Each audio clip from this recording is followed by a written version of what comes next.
Welcome to bird media. నేను మీ పవన్ కృష్ణమూర్తి. మొన్న lyricist Anant శ్రీరామ్కి సంబంధించిన ల్యాండ్ ఇష్యూ ఏదో అయింది, కబ్జా చేశారన్న దాంట్లో అసలు ఏం జరుగుతోంది, అలాగే మనకి దాదాపు ఒక 4-5 ఇన్సిడెంట్స్ కూడా మనం మెన్షన్ చేయడం జరిగింది. ఒక లెఫ్టినెంట్ కల్నల్ది, ఒక రైతుది, ఇంకొకటిది, అలాగే చందోలు గ్రామంలో ఒక మైనారిటీ కుటుంబానికి సంబంధించింది. ఇలా ఎన్నో ల్యాండ్ రికార్డ్స్ అనేవి ఏ విధంగా మొత్తం అంతా మారిపోతున్నాయి అనేటువంటిది ఒకటి. అంటే అధికారులను అడ్డం పెట్టుకొని, లేదు అంటే వ్యవస్థలో ఉన్నటువంటి ఆ లోపాలు అనుకోండి, ఇంకోటి అనుకోండి, లంచాలు అనుకోండి, what ever it may be, దాన్ని అడ్డం పెట్టుకొని చేసేటువంటి కార్యక్రమాలు నా భూమిని మాయం చేసేస్తున్నారు. ఇవి ఎన్నో జరుగుతున్నాయి. సో ముఖ్యమంత్రి గారు ఎన్ని చెప్తున్నా, ఏం చేస్తున్నా కానీ గ్రౌండ్ లెవెల్ దగ్గరకు వచ్చేసరికి మాత్రం ఈ పరిస్థితి చాలా అంటే చాలా తీవ్రంగా ఉంది. ఇదే అంశానికి సంబంధించి సత్యసాయి జిల్లాలో ఒక చిన్న పంచాయతీలో దాదాపు 900 మంది రైతులకి జరిగినటువంటి ఒక అన్యాయం, అలాగే దాని ద్వారా రాష్ట్ర వ్యాప్తంగా ఇదే అప్లికబుల్ అయి ఉంటే దాదాపు 22 లక్షల మందికి సంబంధించినటువంటి ల్యాండ్ వ్యవహారం ఈరోజు చాలా వివాదాస్పదంగా ఉంది. ఇది ఇప్పుడు జరిగింది కాదు. 2019 నుంచి 24 మధ్యలో వాలంటీర్లు, విఆర్ఓలు, విలేజ్ సర్వేయర్లు, పైన ఉన్నటువంటి అధికారులు, ఇంకా చాలా అంటే చాలా మంది రాజకీయ పెద్దలు వీళ్ళందరూ కలిసి చేసిన అతిపెద్ద భూభాగోతం. మీ పాస్బుక్లో మీ పేరే ఉంటుంది. మీకు సంబంధించినటువంటి ల్యాండ్ ఎంత అని మీకు ఎప్పటి నుంచి అయితే ఉందో అదే మీకు తెలుసు. కానీ అధికారిక రికార్డ్స్, ఎల్పిఎంస్ కావచ్చు, 1Bs కావచ్చు, డిఎల్ఆర్స్ కావచ్చు, ఏదైనా సరే వీటిల్లో జరిగేటువంటి మతలబుతో మీ భూమి మాయం అయిపోతుంది. ఇప్పుడు అవన్నీ ఫ్రీ హోల్డ్లోకి వెళ్ళిపోతాయి. ఈ ఫ్రీ హోల్డ్లో కూడా దాదాపుగా అన్ని గవర్నమెంట్ ల్యాండ్స్ అనేటువంటి పేరు మీద ఇలా చెప్పుకుంటే వెళ్తే నేను చాలా కన్ఫ్యూజ్ అయిపోతాను. ముందు అసలు ఏం జరిగింది, సర్వే ఏంటి, వాలంటీర్లు ఏం చేశారు, జగన్మోహన్ రెడ్డి ప్రభుత్వంలో అసలు ఈ ల్యాండ్స్కి సంబంధించి ఏం జరిగింది, అసలు ఆ అనుమానం ఎక్కడొచ్చింది అని ఒక బాధితుడి మాటల్లోనే విందాం. ఆ రోజు మీకు ప్రామిస్ చేశాను తీసుకొస్తాను. ఈరోజు మన స్టూడియోలో ఉన్నారు మిస్టర్ శ్రీనివాస్. నమస్తే శ్రీనివాస్. నమస్తే సార్. సో ఏంటి అసలు మీకు ఇప్పుడు ఎక్కడి నుంచి వచ్చింది అసలు ఈ ఇష్యూ మొత్తం? సార్, ఇది లాస్ట్ గవర్నమెంట్లో సర్వే చేసినప్పుడు విఆర్ఓ గారు, విలేజ్ సర్వేయర్ గారు, మండల సర్వేయర్ గారు వీళ్ళు వచ్చినప్పుడు ప్రాపర్గా ఒక సర్వే నెంబర్ని సర్వే చేసేటప్పుడు ఆ సర్వే నెంబర్లో ఉన్న రైతులందరి సమక్షంలో సర్వే చేయాలి. ఓకే. కానీ వాళ్ళు అలా చేయలేదు. వాళ్ళకి నచ్చిన రైతులను తీసుకొని, వాళ్ళకి నచ్చిన చోట పాయింట్లు పెట్టుకొని, వాళ్ళకి నచ్చినట్టుగా వాళ్ళకి నచ్చిన వాళ్ళకి నచ్చినంత భూమిని కట్టబెట్టారు. దానివల్ల ఆ పంచాయతీలో కానీ, ఆ ఊర్లలో కానీ, గ్రామాల్లో అన్విల్లింగ్గా ఉన్న వాళ్ళు, బీదలకు పొలిటికల్గా కానీ, ఫైనాన్షియల్గా కానీ అంగబలం అర్ధబలం లేని రైతుల భూములు ఆ ఎల్పిఎంలోకి, ఆ సర్వే నెంబర్లోకి మిర్చి కాబట్టాయి. సో ఇది ఎవరికి తెలియదు. దీనివల్ల ఏమైందంటే ఒక నిర్దిష్టమైన సర్వే యొక్క విస్తీర్ణం పెంచబడింది, ఒక సర్వే నెంబర్ యొక్క నిర్దిష్టమైన విస్తీర్ణం పెంచబడింది, ఒక సర్వే నెంబర్ నిర్దిష్టమైన విస్తీర్ణం తగ్గించబడింది. అది తెలుసుకోకుండా రెవెన్యూ డిపార్ట్మెంట్ ఏం చేశారు, ఆ నియర్ బై లొకేషన్లో ఎక్కడైతే ఒక సర్వే నెంబర్ యొక్క భూమి విస్తీర్ణం తగ్గించి చూపించారో ఆ నియర్ బై లొకేషన్లో ఆ విషయాన్ని సదరు రైతులకు తెలుసుకోకుండా జాయింట్ ఎల్పిఎంస్ పెట్టారు. జాయింట్ ఎల్పిఎంస్ అంటే ఎలాగంటే ఒక సర్వే నెంబర్ యొక్క విస్తీర్ణం ఎంత ఉంటే మిగతా రైతులకు కూడా అంతే, అంటే వాళ్ళ ఒరిజినల్ ఎక్స్టెంట్ కంటే ఆ జాయింట్ ఎల్పిఎంలో అతను ఎంత విస్తీర్ణాన్ని మెన్షన్ చేశాడో అదే కనిపిస్తుంది. అంటే అక్కడ వ్యక్తిగతంగా ఒక రైతుకి ఎంత ఉండాలో భూమి అన్నది అందులో ఆన్లైన్లో ఇప్పుడు మానిటర్ అవ్వలేదు. సో దానివల్ల ఏమైంది, ఏ సర్వే నెంబర్లో అయితే విస్తీర్ణం తగ్గిపోయిందో అందులో ఉన్న రైతులు ఏమనుకుంటున్నారు, అరే మా భూమి తక్కువే ఉందేమో అని చెప్పేసి పరస్పరం వాళ్ళు తగ్గించుకొని నష్టపోవడానికి సిద్ధపడుతున్నారు. వాస్తవానికి ఎలాగా సార్, ఒక సర్వే నెంబర్లో ఫర్ ఎగ్జాంపుల్ 10 acres ఉందనుకోండి. సో 10 acresలో ఒక 4 members రైతులు ఉన్నారు. అంటే ఈచ్ 2.5 ఎకరాలు, 2.5 ఎకరాలు అవ్వచ్చు, 3 అవ్వచ్చు, ఒకరికి హెచ్చు తక్కువలు ఉండొచ్చు. ఈ నలుగురిలో ఎవరైనా విఆర్ఓ గారికి కానీ, మండల సర్వేయర్కి కానీ, విలేజ్ సర్వేయర్కి కానీ పరిచయస్తులు అయితేనో, లేకపోతే గ్రామంలోనో ఆ ఊర్లోనో రాజకీయంగా పలుకుబడి ఉండేనో, లేదంటే బలమైన సామాజిక వర్గానికి చెందిన వారు అయితేనో వాళ్ళు ఏం చేశారు, ఈ రెవెన్యూ సిబ్బందిని బేస్ చేసుకొని ఆ పక్క సర్వే నెంబర్లో ఉన్న భూముల్ని, తన పక్క పొలంలో ఉన్న భూముల్ని వాళ్ళ ఎల్పిఎంలోకి కొంత భాగాన్ని మెర్జ్ చేయించుకున్నారు. అది అలా ఎందుకు చేశారంటే లాస్ట్ గవర్నమెంట్ ఎకరాకు 5 సెంట్లు అలవెన్స్ అని పెట్టింది. అది ఎంటైర్ సర్వే నెంబర్కి వర్తిస్తుంది. కానీ ఎంటైర్ సర్వే నెంబర్కి పెట్టుకోకుండా దాన్ని సింగిల్ ఎల్పిఎం, ఎవడైతే అన్విల్లింగ్గా ఉంటారో వాళ్ళ భూములను సింగిల్ ఎల్పిఎం చేసేది. సపోజ్ నాది 2.5 ఎకరా ఉంది సార్, 12 సెంట్లు తక్కువ ఉంది. 12 సెంట్లు నా భూమి నాకు ఉంది, భూమి కళ్ళెదురుగానే ఉంది. కానీ ఆ భూమి 8 సెంట్లు ఇంకో నా పక్క రైతు ఎల్పిఎంలోకి ఆయన నమోదు చేయించుకున్నాడు. ఇంకో 4 సెంట్లకి వేరే సర్వే నెంబరే వచ్చింది. అంటే ఇన్నేళ్లుగా జరగని సర్వే నెంబర్లు ఇప్పుడు ఈ రీసర్వే తర్వాత జరిగాయి. నేను ఒక అడ్వకేట్ గారిని అడిగాను, ఏం సార్ ఇలా సర్వే నెంబర్లు ఒక సర్వే నెంబర్ ఇంకో సర్వే నెంబర్లోకి మార్చేకి వీలవుతుందని. బాబు ఇన్ని రోజులు అయితే అది కాదు, కానీ ఈ రీసర్వే తర్వాత అది పాసిబుల్ అని చెప్పేసారు. అప్పుడు నాకు డౌట్ వచ్చి ఈ గ్రీవెన్స్ లేకి వెళ్ళి చూశాను. సీకేపల్లి మండల సర్వేయర్ గారు చెప్పారు ఏదో తప్పు జరిగింది చేస్తాం అది ఇది. అప్పటి వరకు అసలు ఏం జరిగిందనే నాకు తెలియదు. నా భూమి సర్వే చేయించడానికి వెళ్తే నా భూమిలోకి వేరే సర్వే నెంబర్ అని మెర్జ్ అయింది. అంటే నాది ఒక్కటే ఇలా ఉందా, ఇంకా ఎంతమంది ఇలా ఉందని చెప్పేసి మా పంచాయతీలో ఉన్న భూముల మొత్తాన్ని పాత 1 బిల్ నేను ఇవ్వాలని చెప్పేసి ఆర్టీఐ కింద తీసుకున్నాను. ఇది ఆర్టీఐ కింద. అంటే పేదిండి పంచాయతీ మాది, సత్యసాయి జిల్లా చెన్నై కొత్తపల్లి మండలం పేదిండి పంచాయతీ. ఆ పంచాయతీలో 4 గ్రామాలు ఉన్నాయండి. నామాల, గొల్లవాండ్లపల్లి, సందమూరు, పేదిండి. సో ఈ 4 గ్రామాలను కలిసి మా పంచాయతీలో. ఈ పంచాయతీలో ఆయన పేరు విఆర్ఓ చంద్రశేఖర్, మండల surveyor Santosh Lakshmi, village surveyor B Raja. ఈ వ్యక్తులు వాళ్ళకు కావాల్సిన రైతుల సమక్షంలో వాళ్ళకు నచ్చినట్టుగా వాళ్ళ భూములు ఎవరైతే వాళ్ళకు కన్వీనియంట్గా ఉన్నారో వాళ్ళ భూములను ఎక్కువ చేసి చూపించారు. అక్కడ అదే ఆ ఊర్లో ఆ పంచాయతీలో అన్విల్లింగ్గా ఉన్న పేదల భూముల్ని తక్కువ చేసి చూపించారు. సో ఇలా ఎలా జరిగిందని చెప్పేసి ఒక సర్వే నెంబర్లోకి ఇంకో సర్వే నెంబర్ ఎలా వస్తుందని చూస్తే దాదాపుగా నేను ఆర్టీఐ కింద మొత్తం అన్నీ ఇదిగోండి మా పంచాయతీలో ఉన్న పాత 1 బిల్ అన్నింటినీ తీసుకొని చూపించాను. ఇదిగోండి సార్ ఈ పాత 1 బిల్. ఈ పాత 1 బిల్లో ఉన్న విస్తీర్ణానికి ఈ కొత్త ఎల్పిఎంలు ఇప్పుడు కొత్త రీసర్వే జరిగిన తర్వాత వచ్చిన విస్తీర్ణం చూస్తే కొంతమంది రైతుల భూములు తక్కువ ఉన్నాయి, ఇంకొంతమంది రైతుల భూములు ఎక్కువ ఉన్నాయి. ఎక్కువ ఉన్న వాళ్ళు ఎవరు చెప్పరు, ఎందుకంటే మా భూమి ఎక్కువ ఉంది అని చెప్పేసి. ఎందుకంటే వాళ్ళు ఇంటెన్షనల్గా చేశారో యాక్సిడెంటల్గా చేశారో అది వాళ్ళకి రెవెన్యూ డిపార్ట్మెంట్కి తెలుసు.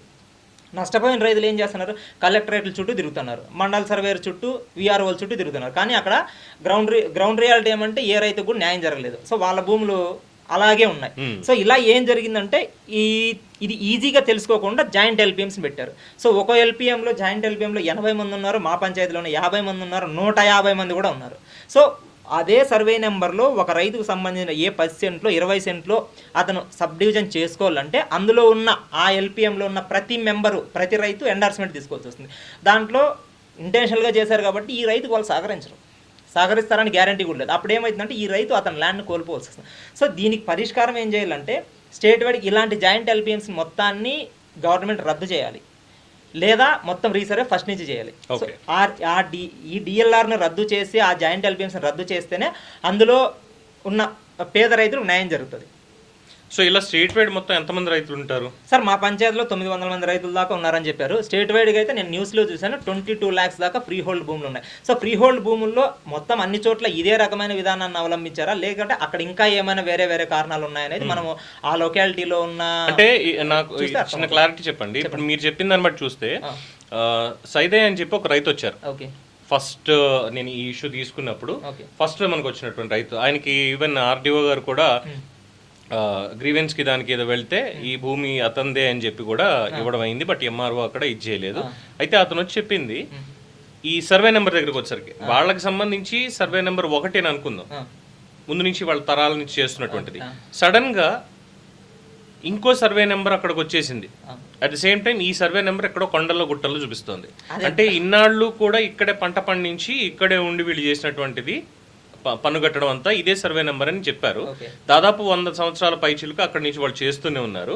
బట్ ఆల్ ద సడన్ ఇప్పుడు వచ్చి ఈ సర్వే నెంబర్ ఇది కాదు, ఈ సర్వే నెంబర్ అసలు అక్కడ కొండల్లో గుట్టల్లో ఉంది, ఇక్కడ కాదు అని చెప్పి ఇప్పుడు ఇక్కడ వేరే కొత్త అతనికి ఎదిస్తే ఆ తోట మొత్తం అంతా కబ్జా చేశాడు. ఏం లేదు సార్, ఎవరైతే ఇప్పుడు వచ్చారో అతను రెవెన్యూ డిపార్ట్మెంట్కి బాగా లంచం ఇచ్చింటాడు. ఈ రైతు ఆ రెవెన్యూ అధికారికి లంచం ఇచ్చేంత విల్లింగ్గా లేకుంటాడు. పొలిటికల్గాను అంగబలం అర్ధబలం ఇతను లేకోకుండా ఉంటుంది. సో దానివల్ల రెవెన్యూ డిపార్ట్మెంట్ చేయండి మాయాజాలం ఇది.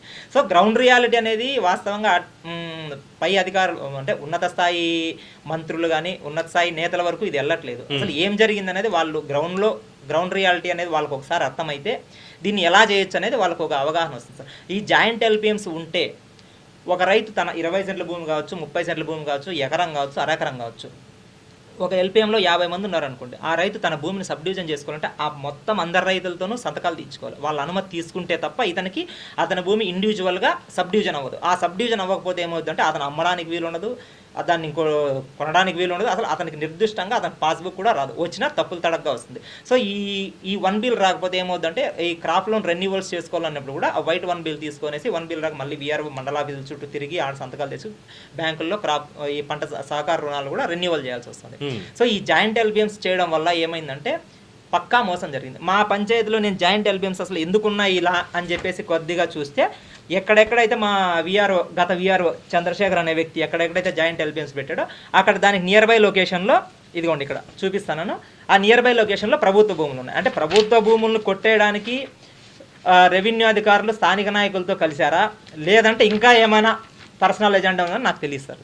ఓకే, అది రెవెన్యూ డిపార్ట్మెంట్ వాళ్ళే చెప్పాలి. సో సో ఇక్కడ కేవలం ఈ ఫ్రీ హోల్డ్ లో అక్కడ ఉన్నటువంటి సామాన్యులు మాత్రమే కదా, పేదలు మాత్రమే కదా, ప్రభుత్వ భూములకు కూడా దీంట్లో ఎసరబడింది గట్టిగానే. అంటే అది రెవెన్యూ డిపార్ట్మెంట్ చెప్పాలి సార్. ఎందుకంటే నాకు ఈ సర్వే నెంబర్ని మొత్తం పాత 1 బిల్ని కొత్త ఎల్పిఎం ఎక్స్టెంట్ని క్రాస్ చెక్ చేసి చూసినప్పుడు అంటే ఒక ఎల్పిఎంలో దాదాపుగా ఒక 50 మంది ఉన్నారు, 100 మంది ఉన్నారు, 150 మంది ఉన్నారు. అంటే ఈ 100 మంది, 50 మంది, 150 మంది రైతుల్లో ఏ రైతు కూడా ఆ సదరు అధికారికి చెప్పలేదా నా భూమి ఇక్కడ దాకా ఉందని. అసలు రైతులు ఉండి కొలిస్తే చెప్తారు, రైతులు లేకుండా అతని ఇష్టానికి అతను కొలిచేశాడు. సో ఈ 150 మంది 50 మంది రైతులు ఉన్నప్పుడు ఆ రైతు ఆటోమేటిక్గా చెప్తారు, ఏమండి ఇది నా భూమి ఇక్కడ దాకా హద్దు ఉంది, నా సర్వే నెంబర్ ఇక్కడ దాకా ఉంది, నా పాస్బుక్ ఇదిగో ఇది అని చెప్పేసి చెప్తారు. అలా కాకుండా ఆ రైతులు కూడా తెలియకోకుండా ఆ రైతుల భూముల్ని ఆ మల్టిపుల్ సర్వే నెంబర్ని ఒక ఎల్పిఎంలోకి మెర్జ్ చేసేసి ఈ రకంగా చేస్తారు. అసలు అలా ఎందుకు చేశారని చెప్తే దాని నియర్ బై లొకేషన్లో ప్రభుత్వ భూములు ఉన్నాయి. అంటే అతను స్థానికంగా ఆ ఊర్లలో ఉండే స్థానిక నాయకులతో కలిసి ప్రభుత్వ భూములను కొట్టేయాలని చూసారా, లేకపోతే స్థానికంగా ఉండే నాయకులే రెవెన్యూ డిపార్ట్మెంట్తో కలిసి చేశారు. అసలు రెవెన్యూ డిపార్ట్మెంట్ స్థానిక రైతులు కలిసారు, ఏం చేశారని తెలియదు, అది వాళ్ళు చెప్తేనే తెలుస్తుంది సార్. అయితే ఫ్రాడ్ జరిగింది అనేది 100% నేను ఆధారాలతో సహా నేను చెప్తాను, నాకేం అభ్యంతరం లేదు. ఇది మా పంచాయతీకి సంబంధించిన దాదాపుగా 4 ఊర్ల పాత 1 బిలు. నా దగ్గర ఈ పాత 1 బిల్ దాదాపుగా ఈ కొత్త ఎల్పిఎంస్ని ఈ ఖాతా నెంబర్లు కొడితే మనం ఆన్లైన్లో చూస్తే ఏ రైతుకి ఎక్కువ ఉంది, ఏ రైతుకు తక్కువ ఉంది అనేది ఆటోమేటిక్గా మనకి ఈ 6 ఆన్లైన్లో 1 బిలో తెలిసిపోతుంది. కొంతమంది రైతులు తక్కువ ఉన్నాయి, కొంతమంది రైతులు ఎక్కువ ఉన్నాయి. సో ఈ సర్వే ఆ రైతులు ఎక్కువ ఉన్నది కూడా పక్కన పెడితే సర్వే నెంబర్ల యొక్క నిర్దిష్టమైన స్థానాన్నే మార్చేశారు ఆయన. అంటే ఒక సర్వే నెంబర్, ఇది ఒక సర్వే నెంబర్ అనుకోండి, సపోజ్ ఇది A4 సైజ్, ఈ పేపర్ ఒక సర్వే నెంబర్, ఈ సర్వే నెంబర్ అయితే దీని ఎక్స్టెంట్ వచ్చి 5 ఎకరాలు అనుకోండి, దీన్ని తగ్గించి చూపించడం లేదా దీన్ని పెంచి చూపించడం. సో తనకు కావాల్సిన వాళ్ళు ఉన్న సర్వే నెంబర్ని పెంచి చూపించారు. ఎవడు ఏం చేయలేలే, బీదలు, అంగబలం అర్ధబలం లేని వాళ్ళు ఏం చేసుకోలేరులే అని అన్విల్లింగ్గా ఉన్న రైతులు సర్వే నెంబర్ల ఎక్స్టెంట్ని తగ్గించి చూపించారు. ఓకే, సో ఈ సర్వే నెంబర్లు తగ్గించి చూపించడం వల్ల ఏమవుతుందంటే సర్వే నెంబర్లు ఏ సర్వే నెంబర్ అయితే తగ్గించి చూపించారో అందులో ఉన్న ఆ సర్వే నెంబర్లో ఉన్న రైతులు ఎలాంటి నిర్ణయానికి వచ్చారు, అరే మన భూమి ఇంతే ఉందేమో, అంటే సర్వే నెంబర్ ఇక్కడ దాకా గవర్నమెంట్ చెప్పినట్టు ఆటోమేటిక్గా రైతు నమ్మాల్సి వస్తుంది. సార్ ఇక్కడ ఇంత జరిగిందంటే రైతులకు అవగాహన రాలేదు, అసలు తెలుసుకోలేదు వాస్తవానికి. అలా తెలియాలంటే పాత 1 బిని కొత్త ఎల్పిఎం ఎక్స్టెంట్ని రెండింటిని పక్కపక్కన చూస్తేనే తెలుస్తుంది. పాత 1 బిని కొత్త ఎల్పిఎం ఎక్స్టెంట్ చూస్తేనే తెలుస్తుంది. ఈ పాత ఇది పక్కన పెడితే ఒక రైతు, ఇది గవర్నమెంట్ ఇప్పుడు చెప్పింది ఈ సర్వే నెంబర్ ఇది కాదని చెప్పింది, సర్వే నెంబర్ పక్కన పెడితే మా తాత 3 ఎకరాలు చేసేవారు, మా తండ్రి దగ్గరికి వచ్చేసరికి అది 5 ఎకరాలు చేశారు, అంటే ఇంకో 2 ఎకరాలు కొన్నారన్నా ఇంకోటి అనుకుందాం. నా దగ్గరికి వచ్చేసరికి దాన్ని 8 ఎకరాలు చేసుకున్నాను. అంటే మా తాత దగ్గర నుంచి ఎంత వచ్చింది, ఏ సంవత్సరం, ఈ డాక్యుమెంటేషన్ అంతా ఉంటుంది మామూలుగా. సో నాది ఉన్నది ఆస్తి 8 ఎకరాలు అనేది నాకు ఎక్కడి నుంచి ఎక్కడి దాకా అనేది కూడా, అంటే మన పొలానికి చుట్టుపక్కల ఉండే ఇంకా రైతులు ఉంటారు కాబట్టి, లేదు స్థలానికి పక్కన ఉండే వాళ్ళు ఎవరో ఒకళ్ళు ఉంటారు, ఎక్కడో విదేశాల్లో ఉన్న వాళ్ళు ఇది పక్కన పెడితే ఎదుర్కొండానే ఉన్నవాళ్ళు. చిన్నప్పటి నుంచి వాళ్ళని చూస్తున్నాం కాబట్టి వాళ్ళ స్థలం ఏంటి మా స్థలం ఏంటి నాకు ఐడియా ఉంటుంది. కానీ ఇక్కడ గవర్నమెంట్ ఇప్పుడు మీరు చెప్పినట్టుగా ఇది సర్వే నెంబర్ కింద తీసి మీ సర్వే నెంబర్లో మీ పేరు మీద ఉన్నటువంటి ఆస్తి ఇది ఇంత కాదు, అసలు మీకున్నది అక్కడ 5 ఎకరాలే, 5 ఎకరాల నికరం అని చెప్తే నాకు ఆల్రెడీ 8 ఎకరాలకి నేను గత సంవత్సరాలుగా నేను పన్ను కడుతూనే ఉన్నాను, దాన్ని పరిగణలోకి తీసుకోవడానికి లేదంటారు అక్కడ? ఎందుకు తీసుకోవాలి, అది రెవెన్యూ డిపార్ట్మెంట్ చిత్తశుద్ధి చేయాల్సింది. సో డిపార్ట్మెంట్ మెయిన్ ఇక్కడ జరుగుతుండేది రెవెన్యూ డిపార్ట్మెంట్ చిత్తశుద్ధి వర్క్ చేసింటే అసలు ఈ సమస్య వచ్చిండేదే కాదు. రెవెన్యూ డిపార్ట్మెంట్ అనేది వాళ్ళ ఇష్టానికి వాళ్ళు సర్వే చేశారు. సో వాళ్ళు ఆల్రెడీ ఫీల్డ్ మీదకి వచ్చినప్పుడు వాళ్ళు ఏ సర్వే నెంబర్లో ఉన్నారు, ఈ సర్వే నెంబర్లో ఎంత భూమి ఉంది, ఈ సర్వే నెంబర్ రైతు వాళ్ళ దగ్గర రికార్డ్స్ అన్నీ ఉంటాయి. ఆ రికార్డ్స్ ఉండి కూడా వాళ్ళు ఇలా చేశారంటే ఇది ఇంటెన్షనల్గానే చేశారని చెప్పేసి మనం భావించాల్సి ఉంటుంది. సో ఒక ఎల్పిఎంలో 30 మంది, 50 మంది, 100 మంది ఉన్నప్పుడు ఆ 100 మంది రైతుల్లో ఎవరు చెప్పలేదా నా భూమి ఇక్కడ దాకే ఉందని చెప్పేసి? ఆ రైతు ఆన్ ది స్పాట్లో అక్కడ ఉంటే, ఇప్పుడు నా భూమి తక్కువ ఉంది సార్, నా భూమి తక్కువ ఉన్నప్పుడు నేను ఆన్ ది స్పాట్లో ఉంటే నీ భూమి తక్కువ ఉందంటే నేను ఎందుకు ఒప్పుకుంటాను? నేను ఆన్ ది స్పాట్ నేను అక్కడే చూపిస్తాను నా భూమి ఇక్కడ దాకా ఉంది, నా భూమి ఇక్కడ దాకా ఉంది. రైతులు లేకోకుండా, రైతులకు చెప్పుకోకుండా ఆ రెవెన్యూ డిపార్ట్మెంట్ వాళ్ళకి ఎవరైతే అనుకూలంగా ఉంటారో ఆ రైతులను మాత్రమే ఫీల్డ్ మీదకి తీసుకెళ్ళి వాళ్ళ ఇష్టానుసారం చేసిండే సర్వే మాది పేడింటి పంచాయతీ సర్వే ఇది. ఈ పాత 1 బిల్. ఇంకోటి సార్, మీడియా ముఖంగా ఒక విషయాన్ని నేను ప్రభుత్వ పెద్దలకు చెప్పదలుచుకుంది ఏమంటే, మొన్న ఫిబ్రవరి 19 తారీఖు ఈనాడు పేపర్లో న్యూస్ చదివానండి. అదేంటంటే పాత 1 బిల్లు బ్యాన్ అయిపోతాయన్నారు. సో పాత 1 బిల్ బ్యాన్ అయిపోతాయని చెప్పేసి ఆ న్యూస్ చదివిన తర్వాతనే నేను ఆర్టీఐ కింద ఇది తీసుకున్నాను. సో ఈ చెన్నైకొత్తపల్లి సర్వేయర్ గారి దగ్గరికి వెళ్ళి నేను తీసుకెళ్తే డిప్యూటీ తహసీల్దార్ దగ్గరికి వెళ్ళమ్మా అని చెప్పారు. సో సార్ దగ్గరికి వెళ్తే సార్ ఏమన్నా అంటే ఇంకా ఎక్కడ ఉంటాయేమో అవి బ్యాన్ అయిపోయి ఉంటాయి సార్, ఇవి బ్యాన్ అయిపోతే చాలా ఇబ్బంది, రైతులకు అన్యాయం జరిగింది, ఒకసారి చూడండి సార్ అంటే సార్ నా ఎదురుగానే వీఆర్ఓ గారికి ఫోన్ చేశారు. వీఆర్ఓ గారు సార్ ఉన్నాయని చెప్పేసి అవైలబుల్లో ఉన్నాయని చెప్పేశారు. సార్ కొన్ని చోట్ల ఈ రికార్డ్స్ అనేది ఏది పాత వెబ్లాండ్ అవ్వచ్చు, పాత 1 బిల్ అవ్వచ్చు. సో ఈ రికార్డ్స్ అనేది గాన ప్రస్తుతం ఆ రెవెన్యూ డివిజన్లో కానీ అందుబాటులో లేకపోతే అక్కడ రైతులు చాలా నష్టపోతారు. సో ఆ రికార్డ్స్ అనేటివి ఉంటేనే ఈ పాత 1Bని కొత్త ఎల్పిఎం ఎక్స్టెంట్ని మనం క్రాస్ చెక్ చేసినప్పుడు ఏ రైతుకు న్యాయం జరిగింది, ఏ రైతుకు అన్యాయం జరిగింది, ఏ రైతు భూమి ఎక్కువ ఉంది, ఏ రైతు భూమి తక్కువ నమోదు కాబడింది అనేది వివరంగా తెలుస్తుంది. అలా కాకుండా ఈ బ్యాన్ అయిపోయాను అనుకోండి, ఏ ప్రభుత్వం కూడా దీన్ని సాల్వ్ చేయలేదు. అంటే సపోజ్ ఇప్పుడు ఈ 1 బిల్ బ్యాన్ చేశారు అనుకుందాం, బ్యాన్ చేశారు, బట్ డేటా అయితే రిట్రీవ్ చేసుకోవచ్చు కదా, డేటా ఉంటుంది కదా వాళ్ళ దగ్గర. డేటా అది రెవెన్యూ డిపార్ట్మెంట్ ఇవ్వాల్సి ఉంటుంది సార్, ఎందుకంటే అవి రెడ్డి కరణాల దగ్గర పాత ఉంటాయి కదా, పాత తరాల నుంచి పుస్తకాలు తీయాల్సింది. ఆ రెవెన్యూ డిపార్ట్మెంట్కి తప్పు చేసినోడేమో ట్రాన్స్ఫర్ ఇప్పుడు మా పంచాయతీలో ఉన్నాడు, ఆ విఆర్ఓ గారేమో ట్రాన్స్ఫర్ అయిపోయారు, కొత్త ఆయన వచ్చాడు. సో అలా వచ్చిన వాళ్ళకి చాలా వర్క్ ఎక్కువ అవుతుంది. సో తీయాలంటే తీయచ్చు, అది రెవెన్యూ డిపార్ట్మెంట్ పూర్తి చిత్తశుద్ధితో ప్రభుత్వము రెవెన్యూ డిపార్ట్మెంట్ రైతులకు న్యాయం చేయాలని ఒక కమిట్మెంట్తో చేస్తే చేయగలుగుతుంది. కానీ ఈ పాత రికార్డ్ అనేది అందుబాటులో లేకపోతే చాలా మంది రైతులు నష్టపోతారు. అదైతే 100%. మీ పాయింట్ ఆఫ్ వ్యూలో ఇప్పుడు ఎన్ని ఎకరాల భూమి ఈ విధంగా చేయబడి ఉండొచ్చు విస్తీర్ణం సార్? అది ఇంకా క్యాలిక్యులేషన్స్ అంటే ఈ ప్రభుత్వ భూములన్నింటినీ మనం లెక్క చేయాలి సార్. అంటే ఎక్కడెక్కడ ప్రభుత్వ భూములు ఉన్నాయో అతను జాయింట్ ఎల్పిఎంస్ పెట్టాడు కదా, అది చేయాలంటే మొత్తం ఇంకా డేటా ఉజ్జాయింపుగా మనం చెప్తే సార్, ఇప్పుడు నా భూమి తక్కువ ఉంది, నేను కేవలం నా సర్వే నెంబర్ చుట్టూనే తీసుకున్నాను. 326 3వ లెటర్ సర్వే, దాని నియర్ బై లొకేషన్లో 326 1వ లెటర్, 322 325 ఈ మొత్తం అని తీసుకున్నాను. దీంట్లోనే ప్రభుత్వ భూమి నాకు తెలిసి ఒక చోట ఏది 325 ఒకటిలో 2 ఎకరాల 83 సెంట్లు ప్రభుత్వ భూమి ఉంది, మిగులు భూములు. ఇంకోటి వచ్చేసి అదే నియర్ బై లొకేషన్లో ఇంకొక చోట ఇక్కడ మిగులు భూములు 327 సర్వే నెంబర్లో ఇక్కడ మిగులు భూములు 5 ఎకరాల 40 సెంట్లు ఉన్నాయి. సో ప్రభుత్వ భూములే ఇన్ని మిగులు భూములు అని చెప్పేసి రైతుల భూములు ఎలా తక్కువ వస్తాయి సార్? సో భూమి విస్తీర్ణం ఉండిన తర్వాతనే మిగులు భూమి అనేది ఏర్పడుతుంది. ఇప్పుడు సపోజ్ మనము ఇది పెద్దల కాలంలో సార్ మా తాతగారు, ఇంకోరు మా ఫాదరు, మా ముత్తాత గారు, మా నాన్నగారు ఎవరెవరు కొనింటారు. సో అప్పుడు కొని మొత్తం అంతా కొలతలు వేసి ఒక సర్వే నెంబర్ని నిర్ధారించిన తర్వాతనే మిగులు భూమిని, అది ప్రభుత్వ భూమిగానో లేకపోతే ఇంకా వేరే రకంగానో నిర్ధారించబడుతుంది. సో ఇన్ని భూములు మిగులు భూములు ఉన్నప్పుడు ఇంతమంది రైతుల భూములు తక్కువ వస్తాయండి. రెవెన్యూ డిపార్ట్మెంట్ అనేది ఇంటెన్షనల్గా వాళ్ళకి నచ్చిన వాళ్ళకి భూములు పందేరంతో కట్టబెట్టేసి పప్పు బెల్లాల మాదిరి కట్టబెట్టకపోతే, వాళ్ళ ఎల్పిఎంలో భూమి విస్తీర్ణాన్ని పెరిగినట్టు చూపించకపోతే ఈ భూములన్నీ తక్కువగా కనిపిస్తున్నాయి, వాళ్ళు చూపించబట్టి తక్కువగా కనిపిస్తున్నాయి. సో ఇంత మిగులు భూములు ఉన్నప్పుడు భూములు ఎలా తగ్గుతాయి? సో మిగులు భూములు చాలా ఉన్నాయి. నేను ఈ మొత్తం అంతా చూసిన తర్వాత నాకు అనిపించింది ఏమంటే, ఎక్కడెక్కడైతే ప్రభుత్వ భూములు ఉన్నాయో దాని నియర్ బై లొకేషన్లో ఎక్కువ జాయింట్ ఎల్పిఎంస్ ఉన్నాయి. ఆ జాయింట్ ఎల్పిఎంస్లో కూడా మల్టిపుల్ సర్వే నెంబర్లు ఉన్నాయి, రైతులు కూడా చాలా మంది ఉన్నారు. సో 100 మంది ఉన్నారు, 80 మంది ఉన్నారు, 150 మంది కూడా ఉన్నారు.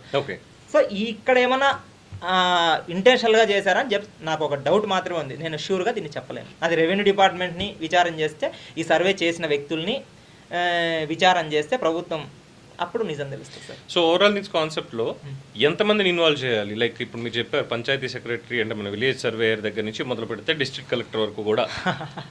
అంటే అది సపోజ్ ఇప్పుడు ఒక విఆర్ఓ, ఒక విలేజ్ సర్వేయర్, ఒక మండల సర్వేయర్, సో వీళ్ళ ముగ్గురు చేసిన ఈ నిర్వాహకం పై అధికారుల వరకు తెలిసి జరిగిందా, తెలియక జరిగిందా, ఆర్డీఓ గారు తెలుసా, డిస్ట్రిక్ట్ కలెక్టరేట్ వాళ్ళకి తెలుసా అనేది వీళ్ళ ముగ్గురు చెప్తేనే మనం దాన్ని నిర్ధారించగలం.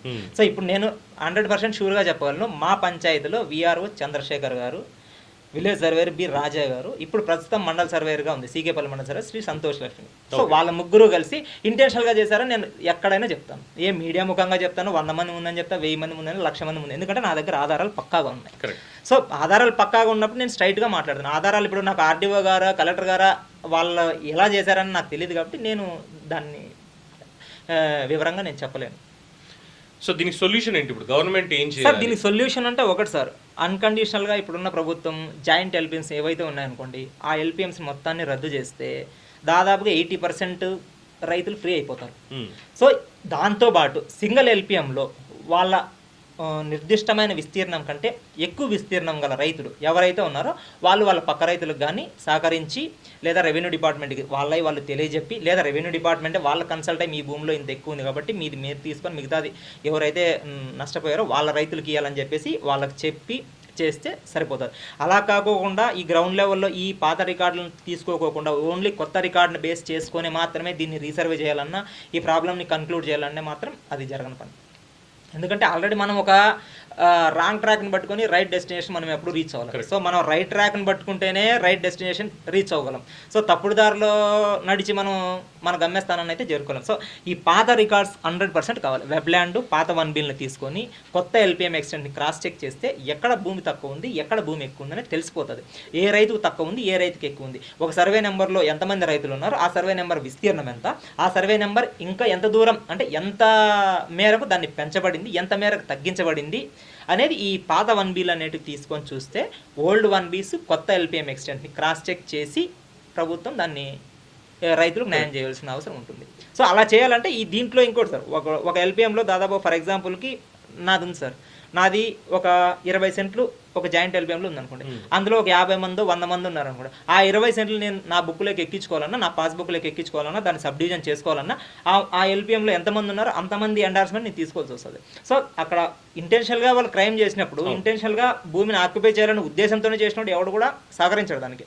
సో అలా ఏం చేయాలంటే ఈ ప్రభుత్వం ఈ సమస్యకి సొల్యూషన్ తీసుకురావాలంటే, రైతులందరికీ న్యాయం జరగాలంటే అన్కండిషనల్గా ఈ జాయింట్ ఎల్పిఎంస్ని కానీ మొత్తాన్ని రద్దు చేసేసి మళ్ళీ కొత్తగా రీసర్వే చేసేసి సింగిల్ ఎల్పిఎంలో ఏదైతే ఎక్కువ ఉందో భూమిని అది దాని నియర్ బై లొకేషన్లో కానీ ఆ సర్వే నెంబర్లో ఏ రైతుకైతే తక్కువ ఉందో ఆ భూమిని వాళ్ళకి అప్పచెప్పి కొత్తగా పాస్బుక్లో డిస్ట్రిబ్యూషన్ చేస్తే ఈ ప్రాబ్లం సొల్యూషన్ అవుతుంది. ఓకే, అంటే మొన్న ఈ మధ్యన ఈ పాస్ పుస్తకాలు మళ్ళీ ఇచ్చారు కదా, అందులో తప్పు డేటానే ఉంది సార్. సేమ్ డేటా అయితే మారలేదు. అందుకని నా భూమి కూడా తక్కువ వచ్చింటే నేను పాస్బుక్ తీసుకోనని చెప్పేసి నేను రిజెక్ట్ చేశాను. పాస్బుక్లు పంచారు కానీ దాన్ని కరెక్ట్ చేసి అయితే ఇవ్వలేదు. నేను మళ్ళీ రీసర్వే ఎక్స్పెక్ట్ చేస్తున్నారు. ఖచ్చితంగా రైతుల సమక్షంలోనే సర్వే జరగాలి ఏదున్నా కానీ. అలా జరగకపోతే మొత్తం నష్టపోతారు సార్. రీసర్వే అనేది 100% జరగాలి, జరగకపోతే రైతులు మొత్తం నష్టపోతారు. సో ఇక్కడ నేను మీడియా మీ ద్వారా నేను ఒక చిన్న రిక్వెస్ట్ ఏం చేస్తున్నా అంటే, ఫస్ట్ ఎవరైనా కానీ ఒక సర్వే నెంబర్ తక్కువగా నిర్ధారణ చేయమన్నప్పుడు ఆ సర్వే నెంబర్లో ఉన్న రైతులు మీరు పరస్పరం గొడవలు పడకుండా మీ భూమిని తగ్గించుకోవాల్సిన అవసరం లేదు. ఎందుకంటే మీ భూమిలోకి పక్కన సర్వే నెంబర్ అంటే మీ భూమికి నియర్ బై లొకేషన్లో మీ భూమికి సమీపంలో ఉన్న మిగతా సర్వే నెంబర్ మీ భూమిలోకి మెర్జ్ చేయబడింది. మీ ఏ సర్వే నెంబర్ అయితే తక్కువగా నమోదు కాబడిందో ఆ సర్వే నెంబర్లో ఉన్న భూమి వేరే సర్వే నెంబర్లోకి నమోదు కాబడింది. సో రైతులందరూ మొత్తం ఆ సర్వే నెంబరు ఈ సర్వే నెంబర్ని క్రాస్ చెక్ చేసిన తర్వాతనే ఒక నిర్ణయానికి రండి అని చెప్పేసి మీ ముఖంగా చెప్తున్నా. రెండోది, గవర్నమెంట్కి మీ ద్వారా చేరాల్సిందేమంటే చెప్పాలనుకుంటే ఈ పాత డేటాని భద్రపరుచుకొని పాత డేటాని కొత్త డేటాని క్రాస్ చెక్ చేస్తే తప్పు ఎక్కడ జరిగిందని తెలిసిపోతుంది. సో దాంతోపాటు ఇంకొకటి ప్రభుత్వానికి కూడా ఒక అడ్వాంటేజ్ ఏమంటే నికరంగా అక్యురేట్గా ప్రభుత్వ భూమి ఎంత ఉందని చెప్పేసి ప్రభుత్వానికి కూడా తెలుస్తుంది. సో ఆ ప్రభుత్వ భూమి ప్రభుత్వం కావాలనుకున్నప్పుడు అభివృద్ధి పనులు కూడా ఉపయోగించుకోవచ్చు. లేదంటే ఆ ప్రభుత్వ భూములు కూడా అన్యాక్రాంతం అయిపోయే ఛాన్సులు పుష్కలంగా ఉన్నాయి. రైట్. సో ఇక్కడ కావాల్సింది మనకి 1Bని క్యాన్సిల్ చేయడానికి లేదు, 1Bని 100% అందుబాటులో పెట్టాలి. పాత 1Bలు ఖచ్చితంగా అందుబాటులో ఉంటేనే గవర్నమెంట్ పాత 1Bని కొత్త ఎల్పిఎం ఎక్స్టెంట్ని క్రాస్ చెక్ చేయాలంటే ఈ పాత డేటా ఉంటేనే గవర్నమెంట్ ఈ ప్రాబ్లమ్ని సాల్వ్ చేయగలదు. రైట్. సో ప్రభుత్వానికి ఇప్పుడు చెప్పాల్సింది ఏంటంటే, మన మధ్యన చాలా క్లియర్గా చెప్తాం, చిత్తూరుకు చెందినటువంటి రైతు అక్కడ జరిగినటువంటిది కానీ లేదంటే లెఫ్టినెంట్ కల్నల్ ఇష్యూ కానీ అక్కడ ఈ 1Bలు కానీ ఇవన్నీ అక్కడ కూడా మళ్ళీ వస్తాయి, డెఫినెట్గా వస్తాయి. ఎందుకంటే ఏదో మూజువాణి ఓటుతో రాయించేసుకున్నాం అని చెప్పి అక్కడ, లేదంటే ఇతరత్ర ఇలా ఉంది మా దగ్గర ఇలా రాసుకున్నారు, లేదంటే సొంత అన్నదమ్ములు. నిన్నే పాపం ఒక ఆయన ఫోన్ చేశారు, సొంత అన్నదమ్ములే, తండ్రి వీలునామా రాశాట, ఇద్దరికి చెరసగం పంచిచ్చాడు, కానీ మొత్తం ఉన్నదంతా కూడా తీసుకెళ్ళి పెద్ద కొడుకుకి వాళ్ళ ఆవిడ పేరు మీద పెట్టాడు అనేటువంటిది. అది కూడా ఎవరికి తెలియకుండా బతికే ఉంది తల్లి ఇంకా కూడా. అయినా సరే ఈ రకమైనటువంటిది అంటే అధికారులు కింద స్థాయిలో ఉన్నటువంటి వాళ్ళు, వాళ్ళకి తెలిసినటువంటి వాళ్ళు లంచాలకు ఆశపడి లేదంటే ఇంకొక దానికి ఆశపడి ఏ విధంగా పనిచేస్తున్నారు అనేది తెలుస్తుంది. దానివల్ల నష్టపోతున్నది బడా బాబులు కాదు, ఇక్కడ ఉన్నటువంటి సామాన్యులు నష్టపోతున్నారు ఈ కబ్జాల వల్ల. సో ప్రభుత్వం ఈ సమగ్ర సర్వేని మళ్ళీ ఖచ్చితంగా చేయించాల్సిందే, టెక్నికల్గా 100% చేయించాలి. అండ్ శ్రీనివాస్ గారు చెప్పినట్టుగా ఈ 1Bలన్నింటినీ, ఓల్డ్ 1Bలన్నింటినీ కూడా అందుబాటులో ఉంచాలి. లేదు అంటే మేబీ తీసుకురావచ్చలేదు తెలియదు, మదనపల్లి సబ్ రిజిస్ట్రార్ ఆఫీస్ తగలబడింది గుర్తుందా, ఫైల్స్ తగలబడ్డాయి. ఇప్పుడు దాంట్లో ఉన్నటువంటి డేటా ఎక్కడ ఉందా లేదా, అసలు ల్యాండ్స్కి సంబంధించినటువంటి రికార్డ్స్ ఉన్నాయా లేవా, అది అసలు ఎందుకు జరిగింది, ఏవి బయట పడకుండా ఉండడానికి జరిగింది, ఎవరిని బయట పడేయడానికి జరిగింది, ఇలాంటివి చెప్పుకుంటూ వెళ్తే చాలా రకాలు ఉన్నాయి. సో దయచేసి ముఖ్యమంత్రి చంద్రబాబు నాయుడు గారు, పవన్ కళ్యాణ్ గారు, అలాగే నారా లోకేష్ గారు వీళ్ళందరూ కూడా ఒకసారి దీని మీద దృష్టి పెట్టి ఖచ్చితంగా బాధితులకి న్యాయం చేసి తీరాల్సిందే. ఎందుకంటే అది కష్టార్జితం, అది కష్టార్జితం. దాన్ని దొబ్బేసేటువంటి హక్కు ఎవ్వడికీ లేదు, ప్రభుత్వానికి కూడా లేదు. కానీ దాన్ని సంరక్షించాల్సినటువంటి హక్కు మాత్రం ఖచ్చితంగా ప్రభుత్వాన్ని మీదే ఉంది. ఎందుకంటే మళ్ళీ ఇక్కడి నుంచి కోర్టుకి వెళ్ళండి, సివిల్ కేసు ఇది మేము మాట్లాడమంటూ కలెక్టర్ గారు కూడా చెప్పచ్చు, యాజ్ ఫస్ట్ క్లాస్ మ్యాజిస్ట్రేట్ ఏంటి. ఇలాంటి సంఘటనలు కూడా చూస్తూనే ఉన్నాం కదా. అందువల్ల ఈ పర్టికులర్ అంశంలో మీకు ఇంకా ఎటువంటి డేటా కావాలన్నా సరే ప్రొవైడ్ చేయడానికి సిద్ధంగా ఉన్నాం. సో ఇక రెండో పాయింట్ నేను అనౌన్స్ చేసేది ఏంటంటే, ఇక పైనుంచి ఏదర్ కుదిరితే సోమవారం, లేదు అంటే బుధవారం రోజు పొద్దున్న 10 గంటల నుంచి 1 గంట వరకు కూడా ఫోన్ ఇన్ కార్యక్రమం ఉంటుందండి. ఎస్పెషల్లీ ఈ ల్యాండ్ సమస్యలకు సంబంధించి మొత్తం మీ దగ్గర ఉన్నటువంటి రికార్డ్స్ వీటితోటి మీరు మమ్మల్ని రీచ్ అవ్వచ్చు. డెఫినెట్గా will take to the government. So thank you Srinivas గారు. అంత దూరం నుంచి చిన్న రిక్వెస్ట్ సార్, యాక్చువల్గా నా భూమి నేను సర్వే చేయించుకున్నప్పుడు నా పక్క రైతు సర్వే చేయకూడదు, ఇది నా భూమి అని దౌర్జన్యానికి దిగినప్పుడు నేను కలెక్టరేట్లో ఫిర్యాదు చేసిన, ఆర్డీఓ గారికి ఇచ్చినా కూడా నాకేమి న్యాయం జరగలేదు అక్కడ.